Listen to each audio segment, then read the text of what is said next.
Tere! Nii lahedad riided. Kas riietumine võtab sul kaua aega? Eriti mitte.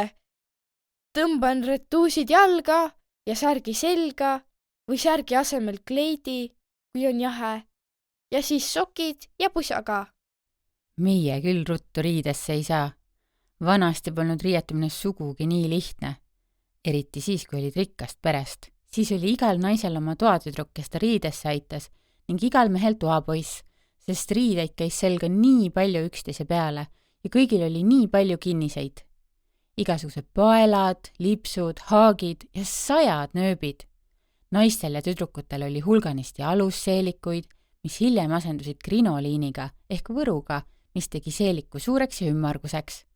Vahepeal olid naistel veel korsetid, millega tõmmati vöökoht nii peenikeseks, et nad ei saanud korralikult hingatagi ja minestasid sageli, sest mood oli selline. Suur lai seelik ja siis piisikene piht nagu sipelgal.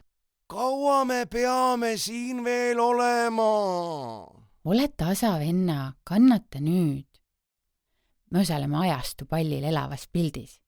See tähendab, et meile on pandud vanaaegsed kostüümid selga ning me peame külalistele võimalikult liikumatult esitama pildikest ja kunstnik maalib meid.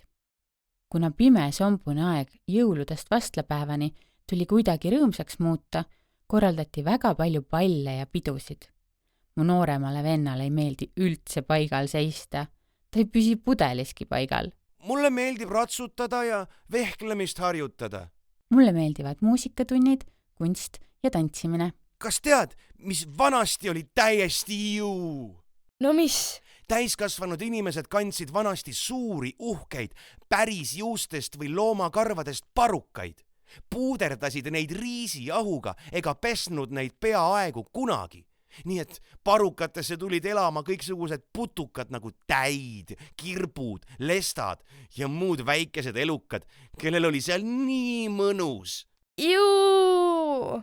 Jaa, täiega juu. Ja siis olid inimestel sügamispulgad, millega sai ilma parukat peast ära võtmata pead sügada. Ausalt öeldes, peapesemine ei ole mu lemmikasi maailmas. Aga seda kuuldes on tunne, et tahan täna õhtul pead pesta. Meie ka!